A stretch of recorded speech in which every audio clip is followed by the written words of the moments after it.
Going live. Going live. We are going live. Good evening, everyone. Welcome to Primetime Aquatics, the live stream. Howdy, howdy. It's Wednesday. It's 8 p.m. Central Standard Time. This is the place to be. It was really not cool last week missing the live stream. I really missed our crew here, our wonderful people. That would be all of you. That would mean you. We got a little fixed because we got to meet lots of people over AquaShella over the weekend, which was pretty nice, but it wasn't quite the same thing not having the live stream. So we should have had both. We should have had both, but I am very glad that you are here and that you're hanging out with us. That's a pretty awesome thing. Tonight, we're going to talk about what's exciting. What are people excited about in their fish keeping hobby? We'll talk a little bit about what we're excited about coming up, right? Yeah. We'll do some Q&A because, it's a live stream. We should be doing Q&A. That's just a thing. And yeah, we'll talk a little bit about AquaShella and how it was and all of their stuff. Cool. So yeah, that's the plan for this evening. I think thing number one is just a few announcements when it comes to video things that we've done this week. I'm so messed up because the weekend threw me way off. We didn't get back until Monday night. So it's just messed up my whole week. So Monday we did the bad Betta buddies, right? Yeah. Fish that at least for us haven't worked when trying to keep them with your Betta. So we did that one. And then today I really liked the video that you had come out today because that was about AquaShella. You actually entered your second ever aquascaping competition? Second ever, first timed. And I don't do well under pressure. I freak out. No, you really don't do well under pressure. So it was pretty cool that you got to do that. Yeah. And the video today kind of highlighted your experience and what you were thinking and your thought process behind the scape that you did. So that's on the small scape. So Monday's video is on Primetime. Wednesday's video is on the small scape. That was yours. Mm-hmm. I realized last week I missed our members only video because for some reason, YouTube doesn't let me schedule it and then release it ahead of time. So, yeah. So we'll definitely have one in store for you tomorrow. We'll walk around the fish room. I'm going to show you some cool stuff. Friday, I will do the full-on wait until you see some of the tanks that I'm going to feature in Friday's video. Pretty cool. They are really cool. So in Friday's video for AquaShella, I am going to show you the best of the best of the best. That is my plan. So that I'm really excited about. There was one tank in particular that I'm really psyched about. Yeah. I bet. So can't wait. Yeah. So that's going to be Friday, and then Saturday you're going to have something. You always have something Saturday on the small scape. Something fun or wacky. Science Scale Aquatics is here. Sweet. Hey, hello, Carrie. And also just a special shout out to Shannon. Hey, Shannon. Hello. And hey, Ryan. What's up? Ryan and Shannon. We Ryan met you and both, and you guys were the bomb. Great to meet some of you guys. Really. Absolutely. Super fun. Yep. Now, the other cool thing is we are working on the OCA. So that's the next thing coming up. And believe it or not, it's 3 weeks from, 2 weeks from this weekend, right? Yes. Oh my gosh. Yikes. So 2 weeks from Friday is the OCA. So that's the Ohio Cichlid Association, their extravaganza that they have in Strongsville, Ohio, which is just a little bit south of Cleveland. So we are planning to be there as well, just getting the final details worked out. Really excited to hang out there. So if you're in the Midwest and you're like, I missed the Chicago AquaShella and Florida and Dallas, just couldn't swing that. It was a little too far, couldn't dedicate the time or the drive or the flight or whatever, and you're in the Midwest or anywhere in the world and you feel like going to Cleveland, Ohio area and checking out a really cool thing, we will be at the OCA, which is the extravaganza there.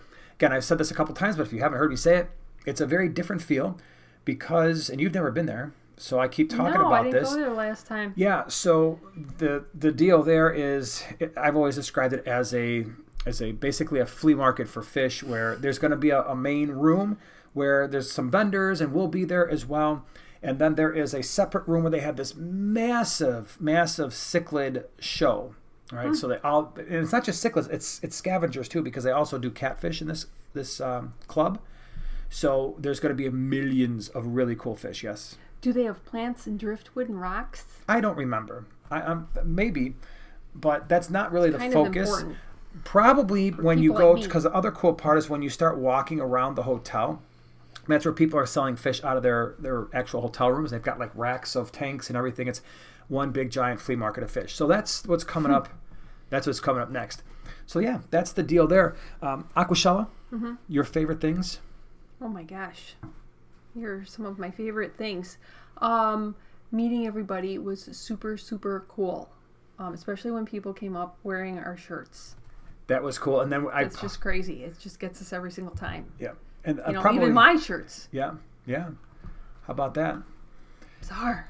And one of the coolest things I think we saw was somebody came up wearing a Primetime gosh. Aquatics shirt, and they dressed up for Halloween, and they had like a TV on their head. They cut out they had the outer shell of an old like desktop computer. Funniest thing I ever saw. Yeah, with the screen thing. It was amazing. We posted that on Facebook and Instagram, I believe. But that was pretty cool. That was pretty funny. That was totally awesome. Absolutely.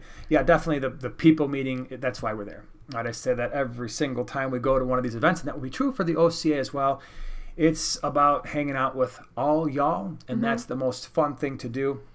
I did also have a lot of fun at the Owazi booth, the Owazi gallery, Yeah. I believe they call it. I was there, I can't even tell you how many times. I kept going back because there's just so much to look at, and they have quite a selection of nano tanks, and I've got my eye on a very interesting size. I do. Yeah.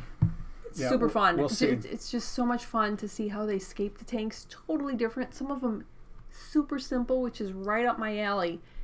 It just makes me want to knock them all off. Yeah, it that really was does. That was a great booth. That was also one of my favorites. The tank that I'm going to show you on Friday was also one of my favorite things. It's weird because when you're in the booth, in the YouTube booth, it gets very hard to walk around. We'll see it a little bit on Friday night, but it's not fully set up. It amazes me every single time we go there. A little behind the scenes, you can't get in there, 2 weeks ahead of time to set everything up. So basically everybody's getting in there, I don't know, maybe Wednesday or Thursday or something like that. And then it's game on. They have to set up the entire front area, which is a massive, massive undertaking. The whole stage and the speaking area, the fish tube booth had to be all set up. And when you go there on Thursday night, you're like, okay, here's the shell. Here's where, things are going to kind of be. There's no way this is going to be ready by Saturday morning. Friday night, you're like, all right, it's coming around, but how is this going to be ready in 12 hours, right? And then Saturday morning, you're like, okay, there's still some things that need to get done before people walk in. And somehow, some way, like magic, the pros in all these booths and the AquaShella people, they get it done and ready to roll. But it's always interesting that the fish tube booth itself was pretty cool. So if you haven't been to an AquaShella, one of the newer things that they're doing is we have a live stream that happens at AquaShella. A lot of different people are doing live streams. And what they did this time is they added actual audio speakers to the front of the stage and seats where people could actually sit and listen to the live stream, potentially ask questions. But then the speakers, something happened when they were getting too much feedback. So there went that. There was a little audio issue. So it worked for most of the time. But when we get that final little piece kind of dialed in, it's going to be fun. Because then when you're there and you're sitting there watching the live streams, we have a mic that people can actually use to ask questions. Yeah, that's cool. That's going to be very cool. Or you could just plain heckle. Or you can heckle, and just throw us all off our game. Be like, yeah, I can't believe you said that. I didn't actually get to heckle you when you were on stage. That was kind of a bummer. Well, next time. Try harder next time. I'm going to go ahead. We can just get right into the questions, right? What do you think? Yeah, sure. Oh, I did see somebody else. I'm trying to catch all these. Jay Oliver's. We got to meet Jay Oliver's guppies. Yeah. Hey, very cool. Up? What's up? Is that the same Jay Oliver that got a goat today? I saw on Facebook they got a goat. I'm pretty Facebook. Sure. You guys always say all these things. And yeah, I'm well, you're not missing Facebook. much. I mean, Facebook is one of those necessary things we have to do sometimes, but I'll just let you experience things with not having to deal with all the bad too. Yeah. Link Master Supreme Forever. Thank you for the super chat. Epsom salt to treat for intestinal parasite in 125 tank with small amount of salt already in it. Texas cichlid has swollen white mouth with a tumor not eating. So, yeah, possibly. You could certainly try that. The other things to consider is white mouth with a tumor not eating.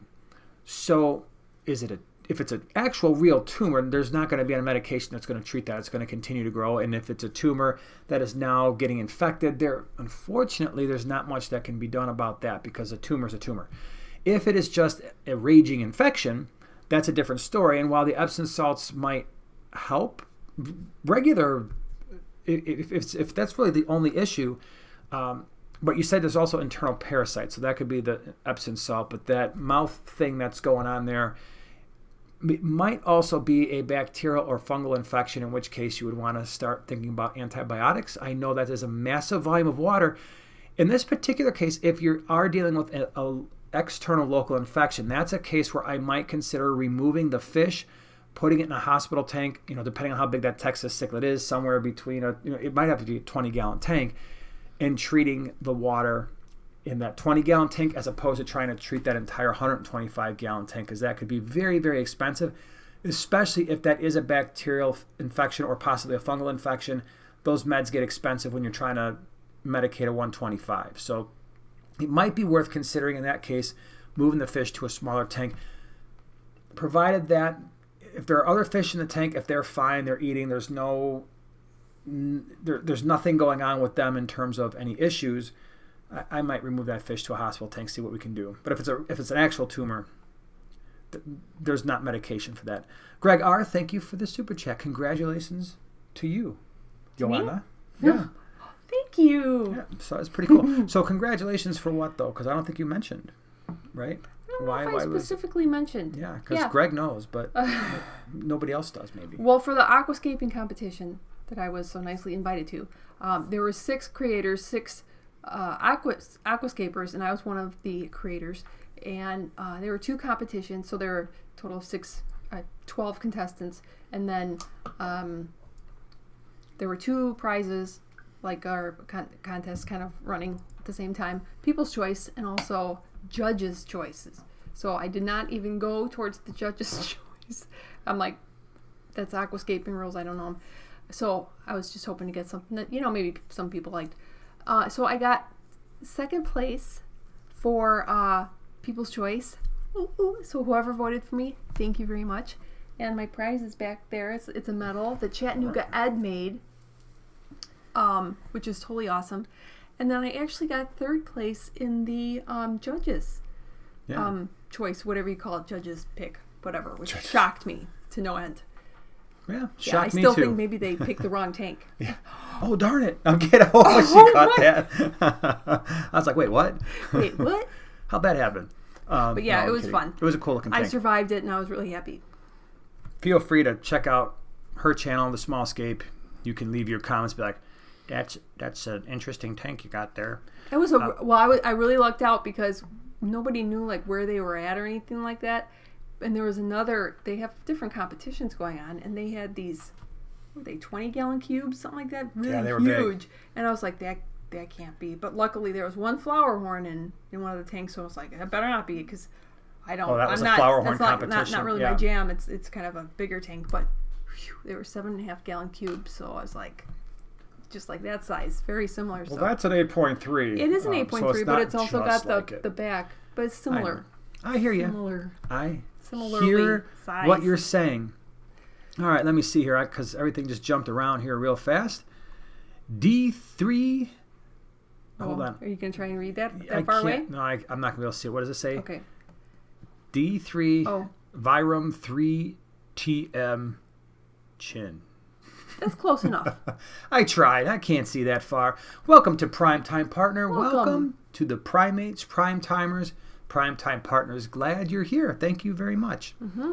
All right, let's see here. Fish Fan 20-gallon long, whose favorite fish tank is actually a 10-gallon. No, I'm just kidding. That's probably not true at all. That would be ironic. What beginner mistakes are to be avoided that you experienced? Joanna, I loved your Aquascape this past weekend. I wish I was there to see it. Oh, thanks. What beginner mistakes for the aquascaping contest? I think so. Maybe. Or just scaping in general? Maybe. All right, let's go with it. Beginner mistakes. Boy, that's a good question. I only glued my fingers like once. That was turning out kind of horribly bad in a hurry. Beginner mistakes. Putting stuff too close to the glass. Oh, their rules are off for that. All right. If you're going to go long term. I did not scape it for like ease of cleaning. Well, what happens if they leave those tanks up there for the next few weeks in a random building with other events going on? Then you'd have algae. You wouldn't be able to easily access the glass. I would have to say, though, what I was most concerned about, and half of it was you don't want your scape coming apart in between the time they fill it, because you do it, you scape it, and then they take care of filling it very gently, which they did awesome, and then you come back the next day and you can like reattach stuff if you needed to. So of course, if you don't actually fully attach your plants, or if your driftwood starts floating, that'd be super bad. I was most petrified about making sure that driftwood was down with the rocks. So do you think that based on what you... because you can kind of feel when wood has been pre-soaked. Was it pre-soaked or no? Was it just... I don't know. I don't think so. No, because we were cutting tags off. That's an interesting thing. Yeah, so... We were cutting tags off. I never even contemplated that before. Oh, I do. All the wood and stuff. That's an aquascaper's thought. Yeah. Yeah. It's a nightmare in the middle of the night. So generally speaking, if we're just talking about beginner mistakes in general, I would just say the two big ones are not having a tank that is gone through the nitrification process, where you're just dealing with nitrate and the ammonia and nitrites are done because there are beneficial bacteria, and of course not quarantining your fish. Those are just general beginner mistakes. I didn't know. Well, just in case we're talking about something besides aquascaping, I wanted to throw that in there. There's lots of beginner tips for you there. Yeah. Take your pick. Sure thing. All right, I am scrolling around here. Hold on a second here. I skipped over all these things. Greg R., thank you again for the super chat. Thank you for your recent advice, Jason. It was very illuminating. What are your thoughts on the smaller Haiger light bars? I want to put one per lid on a 55. So if we're talking about just the lights I reviewed, I really like them. In fact, I think the best, first of all, I've never been sponsored by Haiger, or they've never sent me anything free. So when it comes to those lights, in my opinion, it's just I went out and bought them. I bought them like everybody else. I bought them like everybody else does. I like the light, and I've since gone out and bought 4 more, I think. 3 or 4 more. I don't remember which, and I've had them in all different sizes. So I do like the Haiger lights. And what I like about them is the spectrum. And I think it's got, of all the lights we have in our fish room, those are probably out of the box my favorite in terms of the way they make the tank look and the light spectrum. So they've got some other things there that, like the ability, even the cheaper ones or the less expensive ones, kind of dimmability. So it has presets that you can use. It's got a kind of a built-in timer function. It's not like a daily timer per se, but it can go through, like, I don't remember exactly now. It's been a little while. It's been over a year since I reviewed that light. There's like a 3 or 6 or 12-hour timer sort of thing going on, but you could switch them to the evening blue lights and the full spectrum. That's cool. So I do like those quite a bit. So just on the topic of AquaShella and how fun it was, a viewer just suggested to mention our fun little excursion. Yeah, I just saw John KG Tropicals. Don't forget to mention our fun little excursion on. I will also remember it for as long as I live, because when we were driving down there, and I was like so shocked, and I scared I need to tell the story. Oh, go ahead. Okay. Please do. Here's the story about a man named Brady. It's a good one. Okay, so imagine you're in a car in a town where you've only driven through that city. I shouldn't say town, city, Dallas, the city of Dallas. You've only driven through there once. And Dallas has this interesting thing where, imagine you took a big pot of spaghetti noodles, threw them up in the air, and they landed in a pile on a table. That's basically a roadmap of the way Dallas, the city of Dallas looks. There are highways going in every direction, and there's no rhyme or reason. There are bridges over bridges, and if you go on the highest bridges, you're like, I think my ears are popping. Oh my gosh, really? I'm right next to the moon. Like those bridges are really high, right? They go over one another. It's just crazy. A lot of downtowns are like that. Not as bad as this, because a lot of downtowns are larger, where this downtown is decent size, but there's just way more roads that are twisting and turning over one another. So I'm driving. I'm focusing on the road, as a safe driver should be. It's Friday morning. It's early. We were actually on our way to the Dallas World Aquarium, which is more like the Dallas World bird cage lizard thing, They had some fish some tanks. Yeah. Okay. I gotta gram some of those. Yeah, there was like one freshwater tank, but that's okay. It was a nice place. It just, I was looking for freshwater stuff, not much there. Anyway, I'm driving along, and all of a sudden, going through an intersection, this one over here screams Dallas. That's what she screams. Like, Dallas! Dallas. Get my phone out and I'm like... nearly slam on the brakes because there's people all around. Like, why are all these people out so early in the morning? So I thought maybe somebody got hit by a car. There was some kind of an accident. Really. Someone's like on the sidewalk, kind of hurting. I slam on the brakes in the middle of an intersection where I have a green light. Luckily, there were no cars around me. Sorry. You want to tell everybody why you almost caused a major one-car pileup? Do you know where we were? We were in the grassy knoll. We were in the grassy knoll, apparently where all the bad stuff happened to JFK. Yes, we were driving right down. Books Depository building. Just as the motorcade was going, I was literally propelled into history at that moment, and I was... I was almost propelled into eternity because she nearly gave me a heart attack, a stroke, and a car crash all in one time. Didn't help because that made it look like, what happened there? Okay, but then...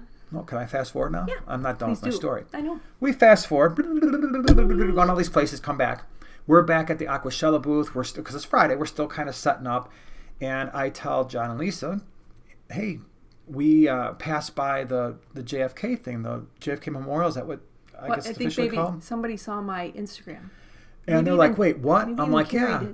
They're like, well, it's here? I'm like, it's like 3 minutes down the road. So we decided everybody wanted to go. So it was us and John and Lisa and Carrie, Science Gal, who's in the chat as well. We went there and we got to see all the things. It was kind of interesting. I didn't realize they have like little X's on the streets where the 3 shots were fired. That's actually really morbid. I don't know how to take that. I didn't either. It's like, why would you... Anyway, it's just what they did. So, and then the window for the book depository, they leave where it Oswald open. they leave it open, and they even mark it with like this white box so you can tell. So it's interesting, but at the same time, the whole time you're going through this, you're like, why... Yeah. There's a lot of things here that I'm kind of on the edge about. Like, do you really want to... Here's the X here, the X here. And so, anyway, we went through that thing, and then we decided we were going to go to the... Was it Brooks or Books? Brooks Depository? I don't know actually what it's called. It's the Texas Book Depository. I always thought it was the Brooks Depository. You mean like Brooks Brothers? Yes. I don't know why. They sold suits there or something. They had boxes of books. So we went there, and they closed at 5, and they were taking the last group at 4:15. We had to find the entrance, which took us like 3 tries. We get there at like 4:13, and I'm not kidding you. Really? I think we made a lot of people who work there like very not happy because we walk in there with 2 minutes left. They were nice, but you could tell, like, they told us like 18 times, this usually takes like 2 or 3 hours to get through. You have 45 minutes. And we're like, that's fine. All we want to do is go see the open window. So we went in there. We speed walked all the way around the thing. I watched a couple of little documentary things while we were up there, and then we were done. Fascinating. But it was cool. It was very interesting to see history. Yeah. So that was the Friday evening. Yes. It was super cool. Almost died. Amanda, member for 8 months. That's pretty cool. Glad you've been here for 8 months. Yeah, that is really awesome. I'm most excited about the group of spotted blue-eyed rainbows I just picked up. Great nanofish. Spotted blue-eyed rainbows. Yeah, I would be pretty excited about that, I would, too. That's pretty cool. I'm glad you got those. Those will be a nice little bit of bling. That's a bling fish for a nano tank for sure. A little bit of bling. That's cool. Killer Kitty 08. Thank you for the super chat. I'm excited for a plants-only tank. Thinking of doing pond soil cap with play sand. I want plants I can propagate quickly. Any suggestions? Do I need a filter? So, by the way, we're talking about things you're excited for. So, we haven't even really gotten to that in terms of what we're excited for in the fish room, but because we started going off on all other kinds of things. Crazy tangents. So we've got some cool fish, the plant only. So that'll be fun. That'll be an interesting thing. The only thing I would say is don't buy any fish that dig because we don't want them exposing the dirt, but I think it's going to be pretty cool. It's plants only. Yeah. Oh, that does say that, doesn't it? And if you're looking for fast-growing plants, definitely Dwarfambulia. If you like Dwarfambulia, you're going to be your best friend because it's going to grow real fast. But is it going to really take advantage of the dirted tank? Probably not, right? I mean, that was a pretty bad suggestion. Can we just agree? I'm just going to call you out in the middle of this live stream. I'm kidding. It's a good plant. No, I was thinking, so if it's dirted, would you want to have more rooted plants to really take advantage of the dirt? That's what they are. I'm not saying float them. But don't they normally float? Like, there's You not a can big do both. extensive root system. Okay, I see. I don't know much about plants. Why would I say you should, if you have a dirted tank and you want it planted only to throw in some floating plants? Wouldn't that be funny? Throw in some hornwort and some guppy grass. It's going to be good. amazing. It'll be, so you're gonna have dirt. Good luck with the dirt. Yeah. What about crypts? Crypts? Absolutely. I was going to get to that. Okay. But that's my first pick plants? because they grow really fast. What about swords? If it's a bigger tank, If it's a bigger tank, yeah. Absolutely. How about some Java fern? I mean, it's not going to root extremely heavily, but... Depends on your water. Sometimes, a lot of people have bad luck. Some people have bad luck. Some. All the different types of val that will grow really fast. Yeah. So those are some good ones. They're easy. They're not going to require high light. They're not going to require CO2. The second part of your question, do I need a filter? No, but you should probably have some type of surface agitation. It just keeps the algae from forming, because inevitably what often happens is you wind up with this tank with ultra still water, and you do start to have issues with gas exchange. All of a sudden algae is like, oh, I think I'm going to grow a little bit around. So if not a filter, maybe an air stone, maybe a small power head. It will just keep things flowing. I think overall it'll keep your plants healthier and happier. Throw in some S-Repens. That's my opinion. S-Repens. That would be cool too. If you want That's right. Jay Oliver's Guppies and Aquatics is now chilling with us as a prime time partner, primate, prime timer. Glad you're here. Cool. Hope you're going to enjoy the experience as much as I do, because it's a lot of fun. What is going on? Why is my other computer doing all kinds of weird things? I do not know. So anyway, excitement. Yeah. Some things you're excited about. What are you excited about coming up? Getting more green neons. We've got enough green neon. How are you going to get more? Okay, you can be excited. I'll find. Where there's a will, there's a way. Yeah, green neons are cool. Yeah, they are. But that's like your number one thing for excitement? No, that's just the start of... Okay. Yeah. And then setting up my new 12-gallon to replace the old 12-gallon. I'm totally stoked about that. But it has to be right, because it has to be a little funky. And what's wrong with your current 12-gallon? Why don't you share with the class? It's the tank of death. Okay, well, that doesn't really help us. What happened to it? Killer. Is it all the blackbeard algae you have in it? The scratches you put in the glass when you were cleaning it? Those are two of the very large things, But yes. on the brighter note, I get to use that 12-gallon as one of my quarantine tanks for when we get fish. So I'm really actually quite excited about the situation, because I can swap out that standard 10-gallon for a 12-gallon. Yeah, but where are you going to put it? I'm going to put it where the 10-gallon is. Right now, I'm just going to decommission the 10-gallon and put the 12 there, because I'll have 3 feet of space instead of just a little 20 inches of 10-gallon space. Sweet. So I get 2 more gallons, but like an extra 16 inches of fish tank. Are you going to use 2 sponge filters? I'm going to run 19 sponge filters in that bad boy. Cool. Yeah. Like Emmett? You're going to do like a double stack couch? It's right. Cool. Levels, Jerry. Levels. That's what's it's going to be all about that. All right, let's see here. I am going to start scrolling around for what people are excited about and questions. And Christmas is coming up. Winter and Christmas. And I've kind of not done anything for fall. I'm so sorry. I've gotten so many requests to do done something for Halloween you for and fall scapes. And I just, with AquaShella, it wasn't. But I'm going to see what I can do. So don't worry. So unbeknownst to you, but beknownst to me, I've scheduled some of your holiday sort of like videos that were actually, because I don't know how many people realize this, but when you first started the small scape, you were not just fish. In fact, you started out talking about little homemade handicrafts and DIY stuff. So I'm actually going to re-release those videos so people can see, because you had some Thanksgiving Day stuff and some Christmas stuff on there. No, they're land-based creations. It is land-based. So if you like land-based things and you venture off. Yeah. Yeah, so it's totally different. So Paul asked a question, does anyone know the name of the species in the thumbnail? I put killer in the thumbnail. Oh, yes, I'm excited killer. about it. I nearly died when I saw that. I got a text message. About because I'm like, really? You put killer? Yeah, the guy who I named Killer because of obvious destroyed reasons. your tank? He totally did. Anyway, that is, and somebody else mentioned, I saw down here, you had the species, and right, so that's pretty cool. That's a Battis. So you know Battis, little scarlet Battis, the really So cute little tiny They're red good fish. boys and girls. This is also a Battis. It gets a lot larger. I say a lot larger, but we're looking at maybe 2.5 inches. Battis asamensis is the genus and species. Yep. It is, for the most part, a micropredator, and we have found that it loves very small lampi rasboras, much to our chagrin. That was a bad call on my part, putting those in there at the same time. They were, you know how you go to the pet store and the fish look a certain size when you buy them at the pet store, and you're like, oh, those will fit in well, and then you actually get them home and you put them in the tank next to your fish that you've had for a while, and you're like, oh no. Oh, those are a little small. I hope they're going to be okay. Well, in this particular case, not so much. And in fact, we bought those fish at the same time, so I just didn't realize that little guy was going to be good at hunting, let's say. And it eats snails, and sometimes it will do a live baby brine, but that's... He would probably eat my finger if I left it in there. He looks like he wants to eat. As soon as you put your hand in there, he's like, this is my space. Basically. Yeah. We'll go. We're going to throw down. He's a meanie. Yeah. So Crypto says, I have a question. How to convince my spouse to let me get a big 75-gallon tank for the living room?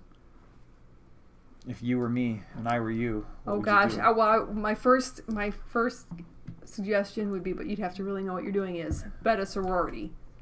You would totally be in. People are gaga over them. A 75, it would have to be just like totally like planted to the nines. What if someone doesn't like? What if they're?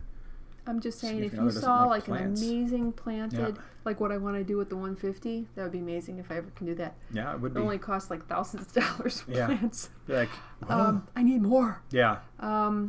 Boy, I mean, a school of beautiful fish like green neons. That would be cool. Rainbows. Sure, rainbow fish.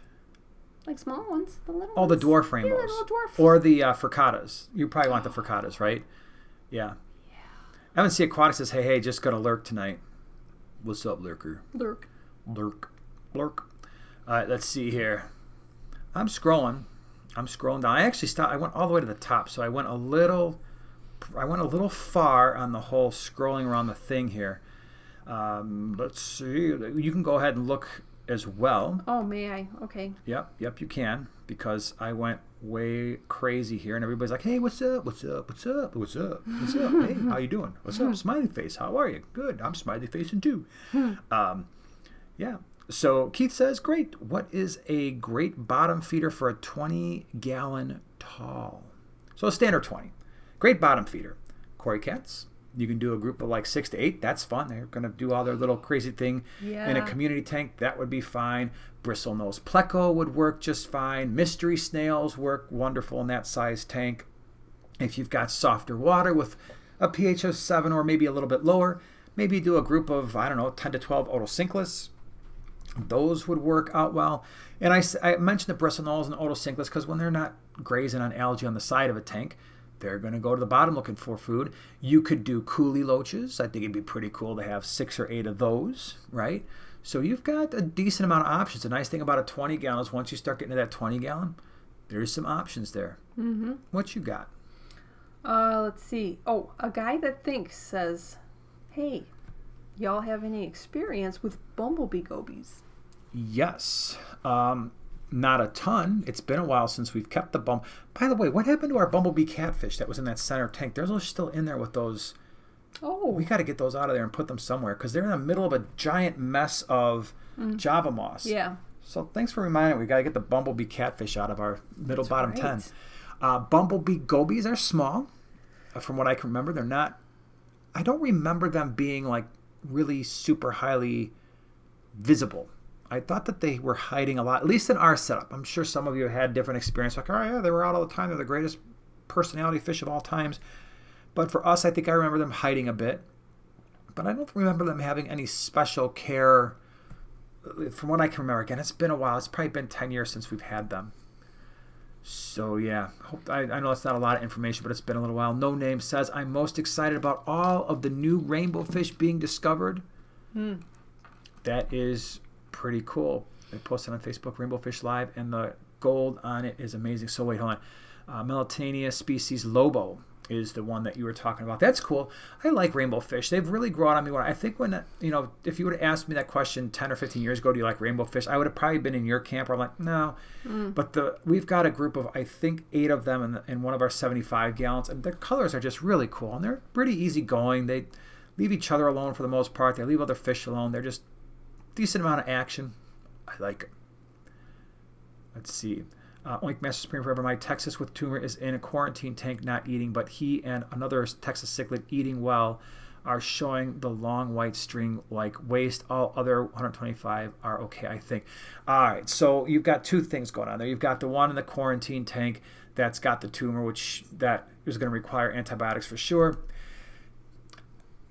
If you got 2 of them that have that issue, then I'm starting to look at like the Paracleanse or the Expel P or Levamisole. If they are eating, one of the best things you could do is the metronidazole flakes. They're the medicated flakes because that's going to do a far better job of getting the meds into the actual organism and having an impact on the parasite. So okay. Shannon says, hey guys, it was great to meet you both. It was great to meet you both. Because it's really funny. Between Shannon and Ryan, we got a little behind the scenes. Shannon watches the video, but her husband Ryan actually watches the chat. Oh, that's right. Yes, I forgot about that. Team. Yeah, it's hilarious. Yeah, I love it. Thanks for taking the time to talk to us. Thank you for taking the time to talk to us about aquariums and rocks. Thanks for sharing your thoughts on UG filters and power heads. Yeah, they were kind enough to bring me a gift, which I think I'm gonna do in a video. So I'm not gonna talk about that right now. Yeah, it's a surprise. It's a surprise. Unless you've left it down somewhere in the chat. Like, I hope you're enjoying the blah, blah, blah, blah. And they're like, oh, dang it. It's not going to surprise anymore. Delete. Yeah, right?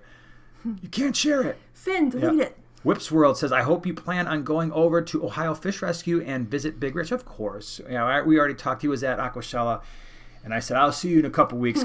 And the last time we went there, that's what we did. We went out there. And remember, I just told you today. What did I tell you today about the OCA? He's like, you have to go with because you get to see the big tanks. And what did I say? She responded, I like nano tanks. I'm like, well, trust me, this is still a sight to behold. It's not every day when you walk into a room and there's tanks that are many hundreds of gallons, thousands of gallons, with fish that are truly at full size because they get to experience such large volumes of water. That is great. Which, speaking of that, one thing that I thought was cool at the Dallas World Aquarium was they had a many tens of thousands of gallons freshwater thing with a manatee and some red-tail cats, and I think it was an arapaima. And the red-tail cats, I very rarely see them as large as they were, where they were like, hold on, let me get it in the screen here, like this big. I think I got a video. And so did I. I spent like 20 minutes there filming them. They were massive. They were absolutely massive. Biggest red-tailed cats I think I've ever seen. And then you're like, wow, there are pet stores that sell these things. Yep. The only way they should sell those, like, okay, you have a very large pond. Right. Or you've basically got a greater than, even 1,000 gallons is really pushing on the small side probably. Depending on how it's laid out. I mean, but it was so cool to see them in there because there was a bunch of them in there. And they were very pretty. Next to the manatee, they look pretty small, though, I will say. Kind of. Yeah, because the manatee's kind of big. I wouldn't mind having a manatee tank. That would be pretty cool. I think I'll get one. I think the 10-gallon, actually that 12-gallon, that's what it's going to be, a manatee tank. So I'm going to go look for one. Wouldn't it be cute if they had tiny ones? Baby manatee. Yeah. The mini manatee. The nano tiny tea. Ones. The nano Fishy tea. business. Do you have Fishy tips biz. for spawning wild apistogramma? Wild? Well, it depends on the species, but I don't know. All right, so the setup to me would be about the same, and that is I would find I would put some rockwork in there, planted. I would give them a little cave. I like for the apistos to use the terracotta watering stakes, the plant watering stakes that you get on Amazon. They're like a 6-pack for like maybe $20. I don't know. They seem to breed pretty well because it's got a tapered end. So I'd probably do something like that. I suppose you could use like small terracotta pots, or if you wanted to go all out and just get them, a store-bought cave, that's fine too. But I think if they're wild caught, the difference, the primary difference is going to be you're going to want to match the water parameters closer to what you'd find in nature, which means now you're dealing with more of a acidic environment. So maybe again, this depends on the species, because some of these apistogramma, they're not going to breed until, I mean, I've seen some where people have done presentations in the GCCA and Green Water Aquarium Society where they had to bring the water down into the 4s to get them to breed. That is very, very extreme. Wow. And then they had to bring it back up slowly because the fish generally don't stay there in the 4s. Many different types will be perfectly happy in the 6s. Some of them are in the 5s. So you really have to do your homework as to what are the water parameters that they are normally found. Because everybody thinks, not everybody, but some people just think, oh, because these fish are coming from South America, it's always acidic, the water's always super soft, and that's not necessarily the case when you're dealing with Central and South American cichlids or fish just in general. There are different water parameters depending on the waterways from which you find the fish. So, but they are going to need most likely softer water with a lower pH. Mm-hmm. And possibly some water changes where the temperature changes slightly upon to get them to kind of do their thing. So. Okay. Ready? No, not okay. Ready? I guess so. Okay. Spacey buds. I just got a 45-gallon bow front. Oh, awesome. Cool. That's totally cool. Is there any plants you would suggest? I have never used live plants and want to get into it. Well, congratulations. Come on in. The water's great. All right. Plants for a 45-gallon. Would you say a possibility would be a sword? I don't generally do swords. For 45, or you still think it's kind of small? I mean, if you think about that sword, obviously have... not all swords are going to be exactly the same size, but the sword that we've got in that 75, if it wasn't being crowded out by that giant piece of driftwood, would literally take up front to back and almost half the tank, certainly a third of the tank. Well, yeah, but we also have some that are staying very, very small, so that's why. Okay. Swords? Yeah. Well, that's only because relatively small. I know they're younger and all. Yeah. Okay, so I would go with, again, the dwarf umbulia is really great because it grows very tall, and you can also trim it and replant it. Really great. And also Vallisneria is super great, especially if you put it along the back. A lot of bang for your buck. And of course Crypts are great. You're not even going to mention Anubias? Glued to rocks and wood? Well, yeah, but that's not usually my first choice when it's like a tall, tallish tank. I start with those. You can have some mid-ground Anubias. Sure. You can. Buse would be another good one, right? I guess. Yeah, I think that'd be good. Java fern could be potentially a decent one, depending on your water parameters. Mm-hmm. If you wanted to do some floating stuff, you've always got the hornwort. Some people like it, some people can't stand it. I'm one of the people that tends to like it a little bit. Mm-hmm. You could do, what's those crazy things growing on the top of this tank right there? The floating ones that are now growing all crazily. The ones that are growing out of the top of the tank that are supposed to be floating. Oh, that's frogbit. Frogbit. Oh my Amazon gosh. Frogbit. That stuff is really taking off. It's starting to grow tall, out of the water. Yeah, really cool. I'm not familiar with frogbit. We never had, or I never had it before, and I'm like, dang. Mm-hmm. And that can get you some really cool action at the top. The roots get super long. So we have a question here now. I think it's relatively recent. Alice B. at the Smallscape. What was the judges and People's Choice results for the Aquascaping competition? Do you know?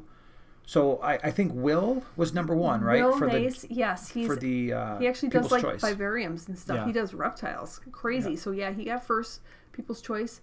And then... Who was 3? Do you remember? For People's Choice? Yeah. Joe? Was it Joe Shrimp? I really don't know. Shrimp Joe? I don't know. And then for the judges? Judges, number 1 was Melanie. She's an aquascaper. Okay. But I don't know who number 2. I just don't either, totally blanked out. So by the time they did the aquascaping, judging thing, calling out, it was basically the very last thing that happened on that Sunday evening before close. And so usually what happens is we get there. We got there Thursday. Mm-hmm. We had an event Thursday evening. Then what typically happens is a group of us will stay out really late and just shoot the breeze. I mean, we're not the group that we're in. There's no, we don't do any the drinking or anything like that. We just stay up and talk. And because we feel like we only have a few days to hang out, we maximize our time, which seems like a great idea while it's happening. Yeah, come on, let's go hang out. I think a couple of nights we just kind of hung out in the corner of the hotel, and there was like a group of us, and we're just talking. No, in fact, Thursday night I think a group of us went to the actual thing, and we were up until we wanted to check out. Okay, what's the booth going to look like and all that stuff, and we were up until probably 1 a.m. And then we got up really early, and so I think that was about 5 hours of sleep. And then Friday night we just hung out and stayed up until 1 a.m. again. And then I had to get up at 6 because I was in charge of me and Rob from Aquatics. We had to go get the donuts and everything for the VIPs. And we did that Saturday night as well. So in 3 nights, I got a combined probably 15 hours of sleep, but which is like, okay, well, it's not the end of the world. But when you're on your feet running all day long, by the time you get to Sunday night, it all seems like a dream at that point because you're completely exhausted. You've been on your feet for 3 straight days. You're like, dazed. Yeah, I'm like, where am I? Okay, we need to get in the car and drive to Little Rock tonight. So, because we drive, and we live in Chicago, so we drove from Dallas to Little Rock on Sunday night, and then from Little Rock all the way to Chicago on Monday. So, but that drive actually wasn't as bad as when we left Orlando and had to go all the way to like Savannah, Georgia, and I was seeing ghosts on the side of the road. And I think I was having dreams. And then you kept talking to me, like, stop talking to me. I'm trying to go to sleep. Like, but you're driving. I'm like, I know. You're ruining the whole situation. Yeah, that wasn't good. Yeah. Oh, so anyway, yeah, that's the story there about why I don't remember who placed where. All right, let's see. I'm scrolling. Slam Boy, if you could only have one tank size, what would it be? Only one. The biggest I could fit. I know it seems like a cheap answer, but that is my answer. If we're talking about standard sizes, because that makes it more interesting, like anything from a 10 to a 125, I would do a 125. If we have to go smaller than that, I would do... So my favorites, generally speaking, are 20-gallon longs, 40-gallon breeders, 75-gallon, and the 180 is actually my favorite. So I kind of look at it like the 20-gallon long is like your smallish tank. It can fit on a really sturdy dresser. Your 40-gallon breeder, that is my next size up where you need a stand, but it's still reasonable. If I got to go to a 4-foot tank, it's going to be a 75-gallon. If I'm going a 6-foot tank, I'm going to 180 because I like the depth. I like the height for a 6-foot tank. When you start going larger, like the 210s, the 220s, the 240s, now they start getting really tall, and they're a little bit harder to work on. Do you have a specific favorite size tank? Well, I have a number of them. I would say I really like the smaller bookshelf tanks, like the 3-gallon, although I haven't scaped a 6-gallon yet. That would be very interesting. I really like the cube tanks, like especially the size behind us. 7 to 8 gallon cube is like nearly perfect. Also, I'm totally obsessed with the shallow tanks. So the cube shallow tanks, which one of them in the Oazi booth was called a puddle. That's the type is called. It's a puddle tank, which I want really bad. So yeah, those would be probably my favorites. But 20-gallon long is like probably, I'm surprised to say it because it's not, I mean, it is considered a nano tank in a lot of circles. I don't really consider it a nano tank, but it's a super fun tank to scape. Very stress-free. Yeah. And you can fit a lot of different fish in there. Science Gal Aquatics. It still amazes me how they pull everything together. They is you. They is you Carrie. And Jesse and Chattanooga Ed and James from Fish Room Fever.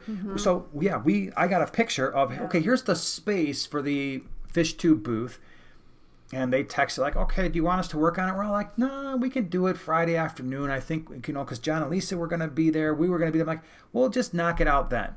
We walk in Thursday night, and in a matter of like 3 hours, I had everything done. The banners were up, the tables were set, the stage was ready to go. That's insane. They were crazy, man. I can't believe how fast you guys got that done. It was pretty cool. So Liz says, you guys are coming to town? Coming to town. Rich does not have nano tanks. He has a few quarantine tanks, but he doesn't have anything smaller than, say, a 75-gallon. Yeah. That's his smallest, huh? No, I would say unless he's changed some things. There were some that were slightly smaller. I think I saw a 45-gallon one time with maybe some angelfish, but... Doesn't he ever have to rescue any neons where he needs you just maybe, throw those in a big, giant 300-gallon tank and put about 5,000 of them in there. Oh, yeah. Can you imagine? Oh. All right, let's see here. Hold on. Nicole has a question here. My boyfriend introduced 14 fish into my tank. Way too many at once. He wouldn't listen. He just wouldn't listen, and no. it started out as one fish had swim bladder, then ick broke out, and I thought it was done, but now losing fish still.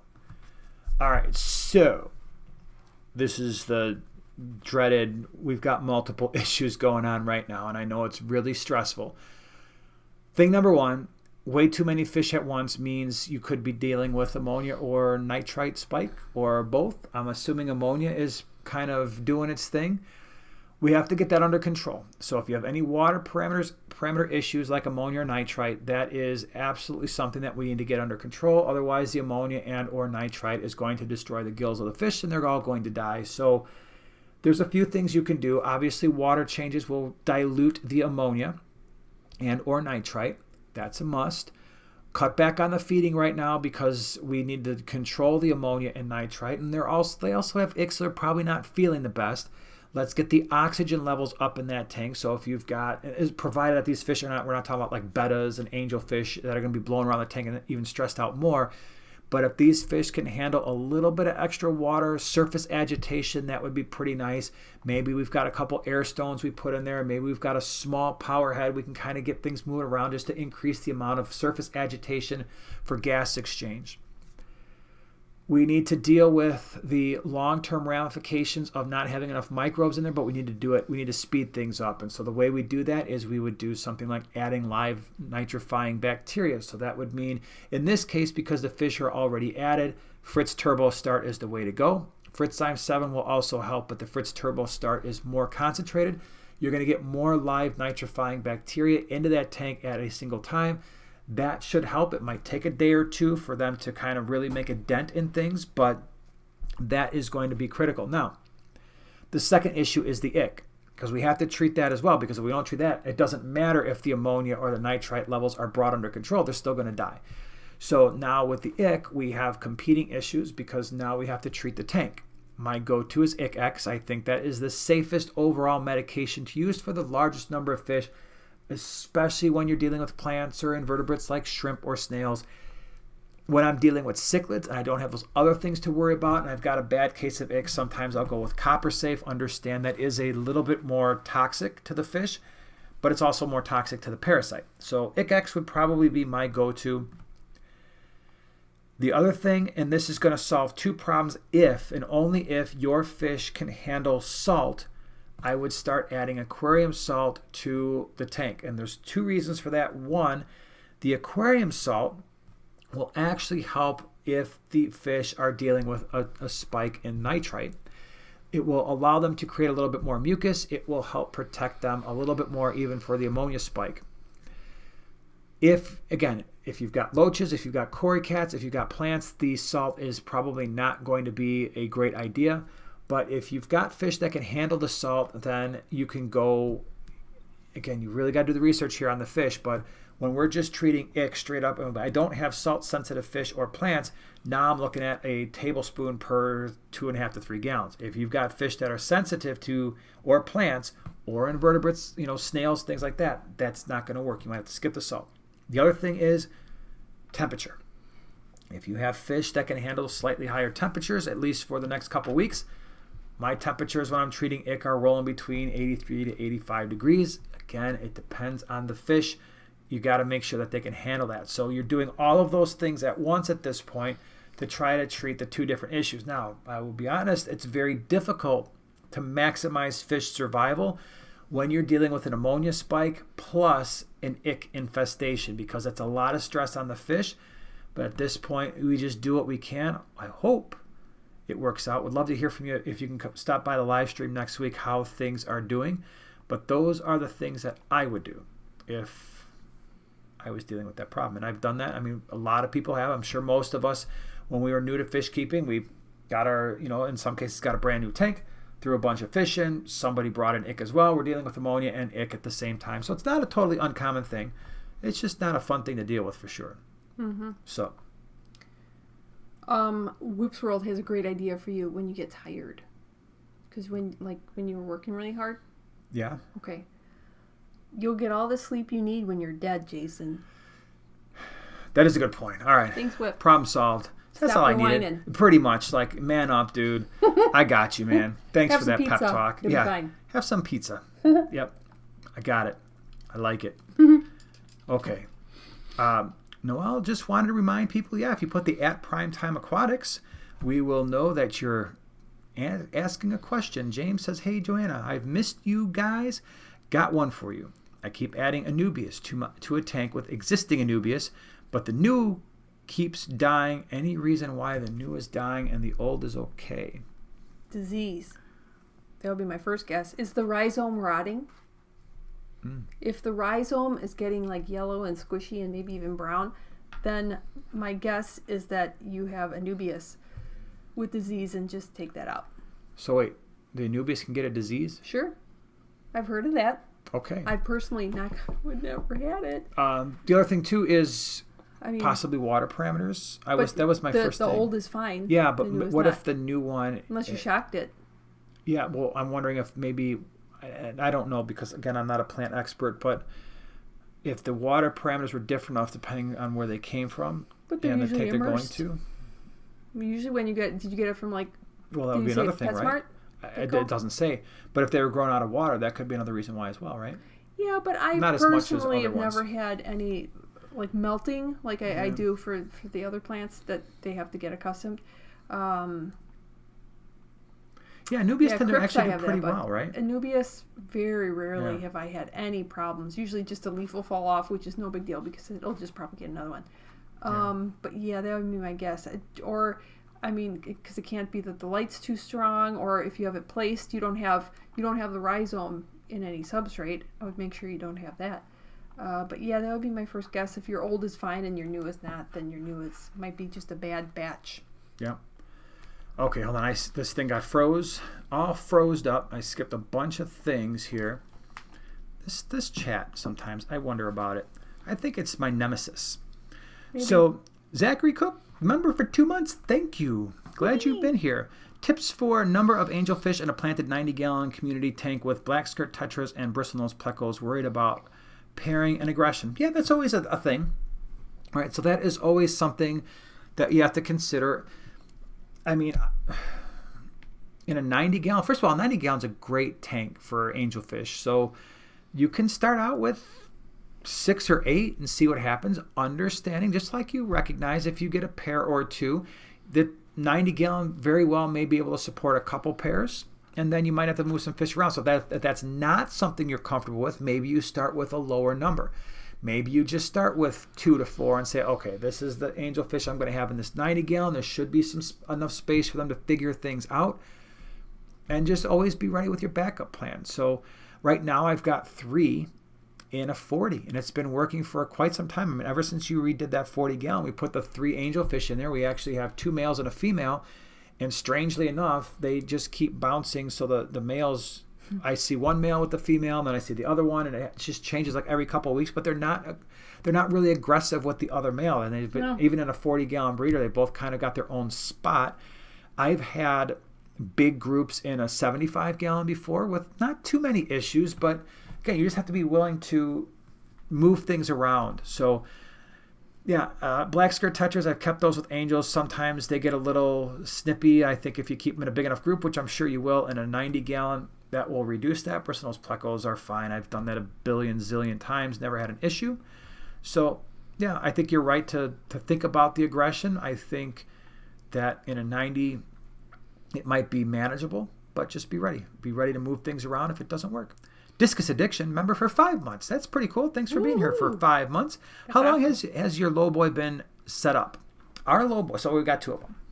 The one with the Maltese has been up and running now for over 5 years, 5 or 6 years. That tank has been up and running. So that one, and they've just continually breed. That colony has been going. We've pulled hundreds and hundreds and hundreds of fish out of there, and we've still got hundreds in there. Actually, they weren't breeding as much because a lot of the shells were starting to deteriorate to the point where I think they're like, yeah, we're not going to breed in here because our homes are dilapidated. So I put a bunch more, and then I'm starting to see babies again. So, yeah. And then the other one, the Molly 50-gallon low boy that has the purple spot gobies, that one has been up and running for probably 3 years. I think, believe it or not, I think we set that up at the end of 2018, and it's it's coming up. I think it's been 3 years. So love those tanks. They're so cool. One of my favorite layouts. Yep. Regina, member for 12 months. What? That's cool. Wow. That's almost the beginning of when we started the membership thing. So you're old school. That's awesome. What? I've been here for 1 year. Time flies when you're having fun. Love you too. Thanks for everything. Well, thank you. That's thanks, pretty cool. Regina. Definitely. You're one of the founding members of the Primetime Partners, Primates, Primetimers. That's really cool. Finn Wiggles. Number one fan jumping, man. Always glad you're here. Thanks for being here. Thanks, Finn. Hope you're doing well. One of the world's best moderators. Liz, thank you for the super chat. Can't wait to see you in Cleveland. Would love to show you the fish room and the great local fish store. We're currently at 22 tanks under 30 gallons and 155 Betta sorority still going strong. That's cool. So the Bettas that you got from Chicago that are doing well. Right. That's cool. Definitely would love to. That's right. Yeah. Well, cool. Send me a message. We'll definitely have to hang out when we get to Cleveland. Isn't that where the Drew Carey show was? Was it? I feel like it was Cleveland. Maybe, yeah. That could be. What other shows were in Cleveland? Anybody know? I don't know, but no, it's not the Indians. It's the Guardians. What the show, the radio show from the 70s? WKRP in Cincinnati. Oh, that was okay. Well, yeah. Ugh. So I was close. Yeah, that was a great show. The guy that always wore the sunglasses and had the mustache. Oh my gosh, I just saw him in a movie recently. Like a Hallmark Christmas movie or something. Oh my gosh! And I was like, he plays the great grandfather of somebody, I'm sure. Howard Hessman. Okay. Gina said, I'd have a 125 gallon community tank. I also would like a huge column tank with about 600 neon tetras. That would be pretty cool. Yeah, I kind of like the column tanks. I'm seeing more and more of them, but I'd like a column tank that is very wider than it is tall. Yes. Just so it'd be a little easier to work on. E.G. Fishes 76. EJ. I always call him E.G. I don't know why. EJ, Eric. 12. Oh, he's a 12-monther too. What? He's a founding member. Where does the time go? Thank you, Jason and Joanna, for all the great content. Well, thank you Eric, for being here. Hopefully, we'll get to see you at a Greenwater Aquarius meeting. I don't know if you've been going to those lately. They changed them to Sundays, so that Sundays are just Sunday in the middle of the day is basically really tough to get to. So they used to have them on Friday nights. If they ever get them on Friday nights again, I will just be the happiest person in the world. Isn't that fun? It was a lot of fun. Friday nights, have dinner, hang out. But yeah, there's Sundays now, and it's just right smack dab in the middle of the day. It's nearly impossible to go to those anymore. Killer Kitty 08. Look at the little guy. My hero. Thank you so much. Appreciate it. Thanks. Glad you're here. So cute. Okay. We got some stuff here. Hold on. I'm scrolling. The thing is all... Yeah, Liz says Drew Carey is from Cleveland, and the show was set in Cleveland. How about that? Perfect. Yep. Cleveland Stadium, the baseball stadium, is one of my favorite places. Mine too. It was cool. Yeah. Super cool. Let's see here. Tina says, how do you treat internal parasite in a planted 55-gallon tank with Paracleanse or Expel P or both is my go-to. If the fish are eating, medicated metronidazole flakes. If they're not eating and one of those other two are not available, levamisole are my things that I like. Ricky says, wasn't Welcome Back Cotter from Ohio as well? Man. Oh, maybe. Ohio was a popular place back in 70s. And then, what was the guy, Dynamite? That was Chicago, right? That was our... Good times. I just saw him on a commercial. Yep. He's not young anymore. No, you wouldn't think so because, it was a 70s show. Yeah. Yeah. All right, let's see. Dave from Iowa. Yep, just a reminder, put the Primetime Aquatics in front of everything so we can see it. Dave. That would be cool. Another awesome moderator we have. Yep. We got a bunch of awesome people up in here. Awesome peeps. Got a bunch of awesome people up in here. Joe Williams says 13-month club. What? 13-month club. Now we're talking. I'll send you like a button. A button. Let's see here. Now I got the Welcome Back Cotter theme stuck into my... Thanks, That's Ricky. the only thing I know. That's the only words I know. Horseshack? Well, I mean the song. Madness says, have you ever kept any red-eyed pufferfish? Not me. No, I haven't. No. Sound cool. But I haven't kept them. James, if I have well water, can I use that for a fish tank? Sure. you're probably going to be a lot better off using well water than water softener water, because we get that question a lot. Hey, I've got problems with my fish, and then we start digging a little deeper and find out that there is a water softener involved, which can be big time problems for some. But well water tested, all right, just where's your water parameters at? Especially your water hardness. For a lot of people who are getting well water, they're going to be not usually, but it depends on where you're at, often a higher GH, higher KH. So you just want to kind of see, okay, is it off the charts? Is it something crazy where, yeah, you know what, this is really extremely hard water where you might have to add some RO water? But test it first. Where's your pH, GH, and KH? Those are the big things. And if that is within reason, then look at the fish that would most enjoy that. Like, so for us in the Chicagoland area, we embrace the African cichlids quite a bit. In fact, the entire region here, this is in the Chicagoland area, a lot of African cichlid keepers here, a lot of live bears, especially like the mollies, the platies, the guppies, the endlers, because we have harder water with a higher pH, and it works out well that way. Yep. So let's see here. Baldemar. PetSmart told me the more fish you put in an aquarium, the higher the death rate. Is that true, and why? Love your channel. Okay, let me think this through a little bit here. PetSmart told me the more fish you put in an aquarium, the higher the death rate. Is this true, and why? Love your channel. So, is that true?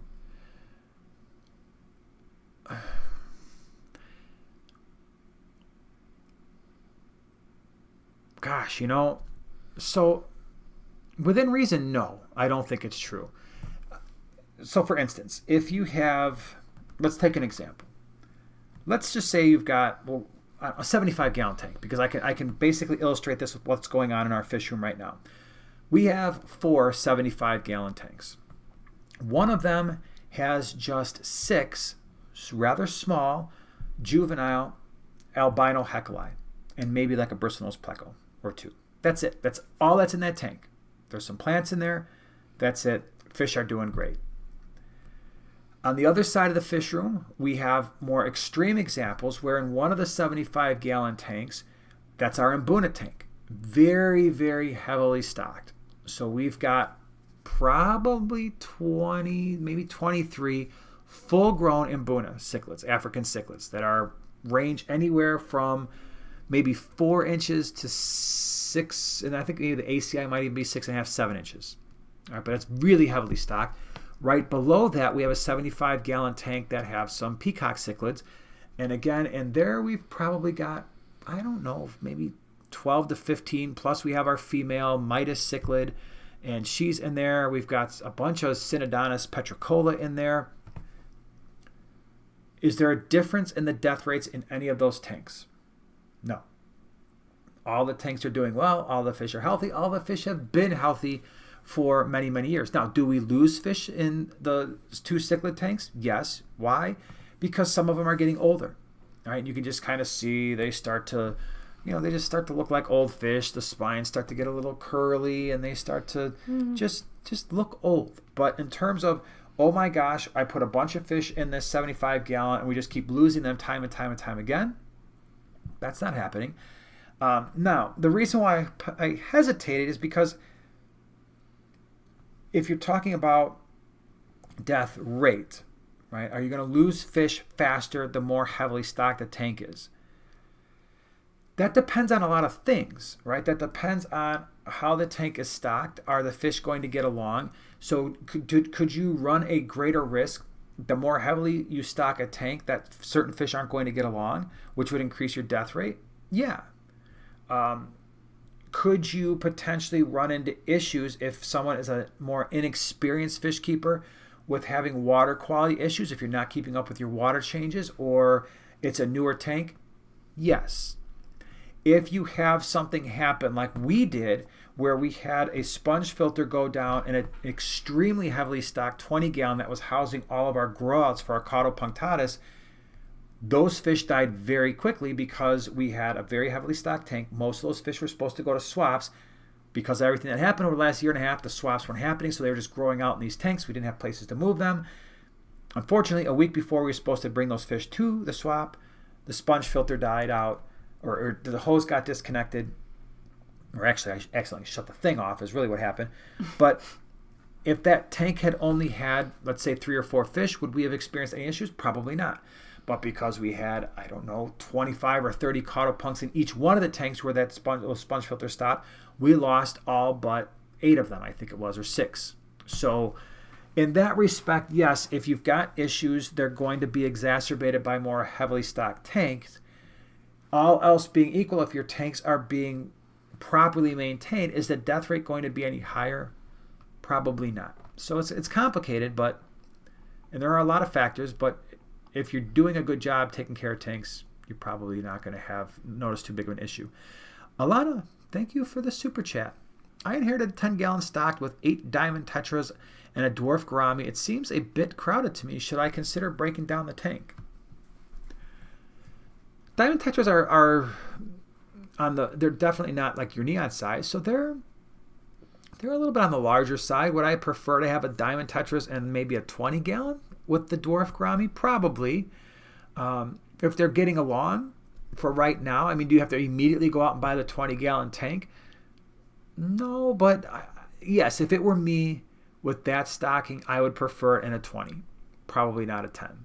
But that's just my opinion. Because, yeah, the diamond tetras do get a little bit bigger. The dwarf gourami's certainly not a honey gourami, so it's a little bit on the larger side. And I would prefer those in a 20. All right, I saw... Oh, you know what that means. That means my super chat, or my chat thing here is doing a weird thing. Mm-hmm. Yep. What do you got over there? There was... Oh, I had a few, but then my thing moved. Okay. This is from FishKid61. FishKid61, which I believe... Did we meet you? I feel like we met FishKid61 So do I. in Dallas. Did we meet you? Confirm that for us. Please. I think I remember FishKid61. Let's see. What friendly community geophagus or earth eater would you recommend for a 50-gallon with other friendly cichlids and community fish, or a geophagus lookalike? 50-gallon? 50-gallon. I'm going to assume it's a 4-foot 50-gallon, or at least a 3-foot. But I'm gonna go with the 4-foot 50 because that's usually just a little bit shorter than a 55-gallon. Geophagus. The only geophagus I might consider in that tank would be a geophagus topahos. Now, understand that no cichlid is necessarily a community cichlid. All cichlids have the potential to be somewhat territorial. I have found the less similar the fish look to each other, the more luck you're going to have.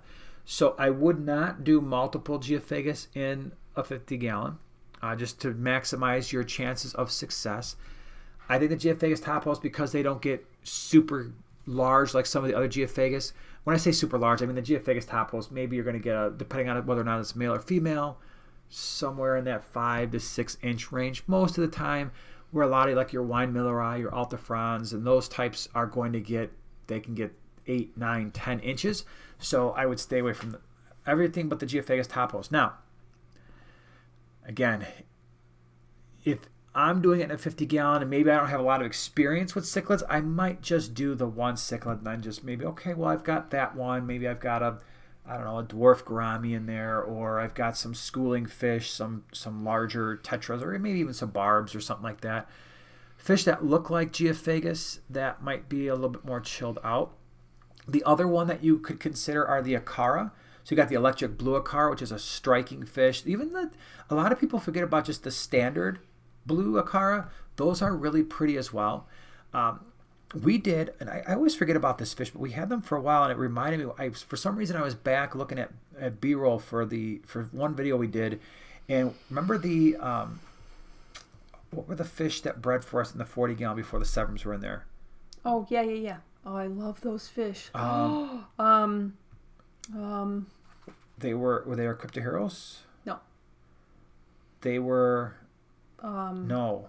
Oh my gosh, they were the one that's related to... The blue eyes. Yeah, it's right on top of my tongue. They're related to convict cichlid. Sahicas. Wow, nice job. Yeah, the Sahika. That's a really pretty fish. Yeah. Really pretty blue eyes. Cryptoheros Nanaluteus. We have those on a 29. They have like a yellow with blue eyes. They're really pretty. About rams. Yeah, sure. The That's mini actually really deals. good. That's in a 50 gallon. You could probably keep at least a few pairs or a couple pairs in a 50 gallon. So the Bolivian rams look a little bit more like a Geophagus, like a top hose or something like that. Not quite the same coloration, but they're similar. Mm-hmm. If you've got softer water, maybe a pH of neutral or maybe a little bit less. Yeah, the standard rams are pretty cool. Yeah, so you've got some options there. Lots of cool options. Mm-hmm. All right, what else? Let's see. Mindy says, Minnie Fisher at Lunar Bettas. It was great to see you again. I wore my new primetime shirt today. Woohoo! Sweet. Awesome. Thank you. How exciting. That's cool. I love getting new shirts. I'm so excited to get my new AquaShella shirt. I love new shirts. So Mary Page is here, and she said Fish Kid is in the Netherlands, she thought. I hope I'm right on that. But anyway, oh, you're right. No, never mind. I know your name. That's all I'm going to say. Don't say anything else about Fish Kid 61. There's a reason why we know his name. Really? Or their name. I don't know. Because I don't know if Fish Kid's a boy or girl. I can't read. We signed the shirt. Yes. All right. So they Yeah. they know already. Okay. That's why. Oh, I thought it was a secret. From who? For Fish Kid. Really? Yeah. I don't know. Never mind, Fish Kid, but I'm glad you're here. Whips World, thanks for the super chat. Oh, well. That was all like awkward. Like, Fish Kid, wait, we know him. Why? Right. Never mind. Now we know. You didn't say But you know why anything. we You didn't know. hear anything. But you know why we know, I'm so then it's confused. okay. All right. We're all better now. Sorry for the delay and interruption. I love when he says it's not fish related, but Yeah, I Whips can't World. wait. What did he say? It's not fish related, but one, why do you think manholes are round? And two, what do you think of garden gnomes? All right. Manholes are round. Why do I think they are? Oh, instead of square or people shaped, you mean? Yeah, they just seem Kinda like they like should be. they Can you should be imagine how like- silly it would be if they were triangular? I mean, come on, man. A triangular manhole? Why do you think what do you think of garden gnomes? I like garden gnomes. In fact, well, what kind of garden gnomes well, do you like? I like to collect garden gnomes of gnomes that wear cool clothes. Like I have a 49ers one, I have a Bears one. I have my eye on the Harley garden gnome, so I actually have a little bit of a collection started with those crazy things. So, yep, Now, I like tiny garden gnomes, of course. yeah, There we go. Enough those are said. weird. They're Everything's weird. better when it's tiny. Melissa says, how do I separate 200 plus Bolivian ram fry from the parents? I have 2 pairs with fry. I want to move the fry, not the parents. How should I go about this? I can tell you how I would go about it. Get a big old net and start scooping. When you breed fish for a while, we don't put a lot of thought into it anymore. It's like, oh, we got a bunch of fry. Let me grab the big net and just start scooping them out. And it might take you a little while. You might have to move some of the decorations, caves, rocks, whatever, out of the way. But that's how I roll. I don't think there's anything special I would do with it. But just start scooping and don't worry about it. And just make sure wherever you're putting them, there's a cycled filter in there and the tank is ready to roll, and that's okay. Fish Kid 61, it's all right, Jason. Thanks so much. All right. We're good. Yeah, Felicity says Fish Kid 61 has secret properties all around the world. Maybe that's what it is. Zachary360 asks, how is Ruby doing? I had to remove the rest of the fish from my 75 because my female red devil almost died because she attempted to eat a convict that was too large. Oh my gosh. That's a bummer. Yeah. Ruby's doing great. Yeah, she's been... She's so doing all right. the reason that worked, I Yeah. think, is... So the whole story, real quick backstory, is we had a pair of Midas cichlids, Roger and Ruby. Roger was one of my all-time favorite fish. He was a magnificent fish. If you go back and look at the Midas cichlid care and breeding video, we actually show Roger and Ruby and the whole process of them basically going from little bitty fish to slightly larger to full-on big cichlids to having babies of their own, coming full circle. It was actually a really nice story. Roger passed away. Ruby was left. And we're like, okay, what are we going to do with Ruby? I'm not going to just keep her in a 75 by herself. Looked around the fish room. And again, when you've got 80 tanks, you can kind of look around and say, okay, where can we put this fish that's going to best fit in terms of personality? And I decided, probably what was going to work out best is to put her in the established 75-gallon peacock tank. The reason why is those peacocks had their hierarchy worked out. There was really not a lot of fighting going on in that tank. Ruby, being a Midas cichlid, was going to be the strongest fish, the most dominant fish in the tank, but because she was entering a situation where there was an entire community, I figured she was going to be a little bit like, wow, there's a lot of fish in here. There is no point in me trying to establish a territory because there's not an opportunity to do so. Put her in, and it's worked ever since, and that's been at least a couple of years. Maybe not that long. Yes, it has. You think so? Oh yeah, I think it has been at least a couple of years. Really? And it's all worked out really wonderful. They basically ignore one another, and it's been great. But 9 times out of 10, I don't know, or half the time, it might not work at all, and you'll find fish fighting. So we did it. It worked. I don't necessarily endorse that kind of fish stocking behavior. Certainly not for if it was something where I was like keeping fish and I was like, I'm going to put all these fish from the beginning, I would never have done that. But we kind of knew it would work, and it did. Felicity, thank you so much for the super chat. At Primetime Aquatics, I love to meet more people in the community. Are you going to be attending any fish-related conventions in the upcoming months? Any recommendations? I'm from the mid-Tennessee area. Oh my gosh. Oh, well. You are like in between everything. So, all right, let me just tell you. All right, so we've got the OCA. That is the Ohio Cichlid Association Extravaganza. That is just south of Cleveland, which actually isn't too far from you. Too bad. That is November the 19th through the 21st. That's going to be a really fun time, so we're going to be there. I believe, well, hold on a second here. Let me even, before I start talking smack about, we're going to be at AquaShella. The next one coming up is Florida, and they don't have the dates posted yet. And so Florida is coming up next year. That is Orlando. So we will be there whenever they release the dates. So that's one, again, from Tennessee. That is not that far of a drive. I know that there's a bunch of people in your community that go there. I think Sean Pektek and Chattanooga Ed and James from Fish Room Fever. They're all what we call the Tennessee boys, and they make the trips down to Dallas. They make the trips down to Orlando. So you've got a nice little area there. So definitely OCA in November, and the next time Orlando rolls around, we're planning to be there too. So hope you're there. So Alice B, I think, has solved the mystery here. I'm pretty sure Fish Kid is in New Zealand, but he had a shirt for signing going around. Yes. Somebody must have said Fish Kid 61. That's exactly. That's why I wanted to be quiet about it, because I didn't know if it was supposed to be a surprise, but I think, well, it's cat's out of the bag now, so I don't know who knew first, but that's why I recognized the name so fast, and that's why I associated it with AquaShella. And like I said, did I mention I was really tired all weekend because my brain was melting down with all the action? Hold on. Tara? All my fish are dying and now looks like poop like worms or something.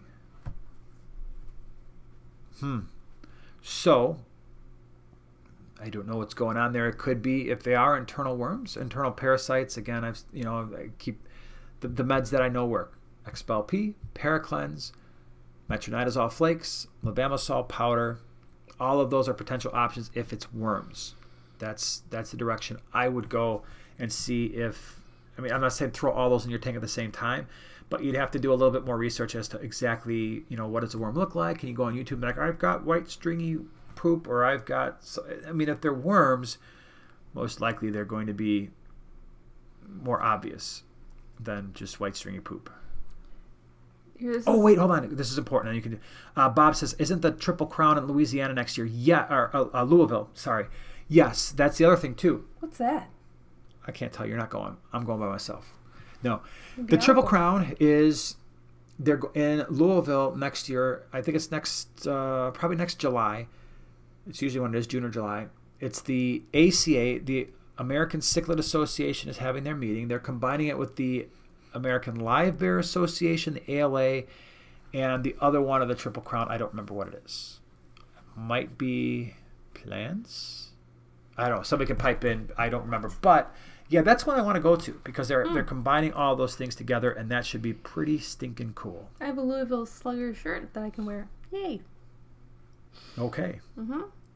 All right. Here's a good question. This is interesting. I'm curious if you actually have any information here. Are you ready? I suppose. It's a flashback for you. This Okay. is from Chris. It seems like brands of tanks have really changed over the years and decades. I remember Oceanic was a high-quality tank with very thick glass. Is there anything similar today? Custom made. Really? I don't think there's a brand out there that's going to give you. We have an old.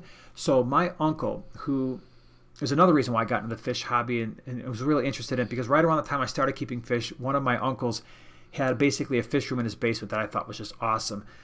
He gave us a tank, a 75-gallon. It was an all-glass tank. I think we got that back. I got that back in the 90s. He had already had it for like 15 years. Gave it to me because he was breaking down some of his tanks. I have it. In fact, it's the bottom 75 that has the albino heckelei. That, you know, if you've seen that tank before, that's that tank. It's got the brown old school wood trim. The glass on that tank is considerably thicker than the glass on any of the other tanks I have, including, it's probably equivalent to the same thickness as the 150-gallon that we have, the 4-foot 150. It's probably about the same. And that tank is probably 15 years old. So, but that all-glass aquarium, he gave that to me. He had probably already had it for 15 years. I've never resealed that tank. It's 2021. That tank is and I'm not saying this is a good idea. That tank is at least 30 or 35 years old and has never been resealed. And now that I say that, my next video is going to be, we had 75 gallons of water on the floor. Come check it out. But yeah, that tank is a beast, man. It's crazy. Hold on. Skipping super chat. Season. I never get it right. You got to correct me because I don't know. Season? I would think but so. Thank you for the super chat. I've been raising bettas from Thailand for a long time and noticed they're much more aggressive and sometimes more vibrant. Environmental different? So different environment? Probably genetics. It would be my guess is whatever strain you're getting is just, it's a good strain. And so that would be my guess. I also think too that it's a growing problem in the Betta, the store-bought community where you're starting to see bettas that the genetics are just breaking down as you selectively breed more and more of these fish. I'm not so sure that the genetics are the best in some lines. So I think that's part of the reason why for some people they're having a harder time keeping them, even if they're experienced fish keepers. Like, yeah, I know about how to cycle a tank. I know about Betta water parameters, and my bettas aren't living long. But we see, there's more tumors forming and stuff like that. So bettas are one of those things where you really want to make sure you're getting a good quality fish. KG Tropicals, was it keepfishkeeping.com. Mm-hmm. Their bettas are really good. We've gotten the one that we got from them is one of the most active bettas that we've had for the longest period of time. It's beautiful. Fantastic. But that's you really want to make sure it's going to cost you a little bit more sometimes. But it's like, okay, what do you want to do? Do you want to buy a Betta every 6 to 12 months because they're getting tumors or they're getting bloat or their eyes dying. they're getting pop eye and all this stuff? And I'm not saying that's going to happen every time you buy a store-bought Betta. That's not what I'm implying. But what I am saying is, if you want to minimize the chances of having that happen, sometimes it's worth spending an extra $5 and getting one that you know is going to be a better Betta. Extra $5, huh? $5, maybe $10. You want like a premium one. You should go on their website, keepfishkeeping.com, and just look at them. You're gonna be stunned. Yeah, there's some crazy ones, crazy and cool. Lisa is the fish mommy for all of them. She's a great fish mom. Yep. For sure. A lot of care going in. Alice B.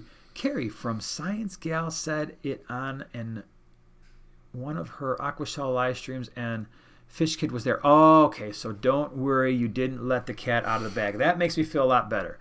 Because if I ruined the surprise, I'm sure somebody would have been like, man, that was supposed to be a surprise. All right, good. Phew. All right. Yeah, we're all better now. Yay. Liz said there's a lot of gnome stuff at the Dollar Tree this season. Yeah, but they got to be special gnomes. They got to be... Well, not for your gnomes. Yeah, they have to be sporting the right outfit. Otherwise, yeah. I can maybe It make can't them just be- little outfits. No, not like an I actual can make outfit. them like a little leather jacket. Yeah. That'd be cool. Big Guppy says, I've got high GH and low KH out of my tap. What would you suggest? Well, I would suggest, I mean, it depends on how low your KH is, but that kind of thing with, a high GH, low KH, if your pH is moderate and it's not fluctuating because of the low KH, then you're probably good with most community fish. If you wanted to raise your KH because you just thought that would be an easier thing to do, I mean, there's one or two things you can do. You can go some RO water to get the GH down, but then you're probably going to lower your KH even lower, which means you're going to have problems with your pH. If you wanted to do some type of like carob sea sort of cichlid mix, you could do that. Aragonite would help probably bring that KH up a little bit. All right, let's just do a couple more because we're getting long on time. I know already? Time flies and we're back with the crew. We missed this last week. Did we mention that? Yeah, we missed you guys. Glad you're here. Never to be known. People aren't aggressive enough will naturally culling fish unless people aren't aggressive enough with naturally culling fish unless they are color selecting for the line. Betta are also one of the best looking fish. Congo tetras are the winners for purest fish form. Congo tetras are great. We have a group in a 40-gallon breeder with our angels. And yeah, the interesting thing about Congos is you get that really super dominant male, and then the rest of them aren't quite as colored. In some ways, they're almost like, I don't know, I kind of think of them as like peacock cichlids, where the dominant male gets the crazy coloring, and then like the subdominants are like, I'm going to just chill out a little bit, and the females maybe not as much. Yep. Yeah. So that's the story there. Brittany, can low pH cause flashing, or would you think parasites? It would have to be pretty low. If pH was maybe like flashing, they'd have to be almost pH like shocked from the pH. Like, I went from a pH of 7.8 down to a 6 maybe, but it'd have to be pretty low to the point where they might not make it. So my first thought is, well, one, test your water to see if the pH is low enough to cause some serious issues. If the pH is also, if it's low like that, you might start to see extra mucus secretion there. My first guess would be more like ick, and particularly that's what I would be looking for. All right, how about one more? One more. Let's see here. I'm going to scroll around. Slamboy asked a question. Yeah, so Slamboy asked if I can only have one tank size. Probably the largest I could go in a space, so probably 75 gallon, I think would be a good compromise tank. But 20 longs, 40 gallon breeders, 75 gallons, 180s. Those are my top picks. Yeah. Rocky and Miles. I have a small female German blue ram in a 10 gallon. What friends would she be happy with? Probably neons.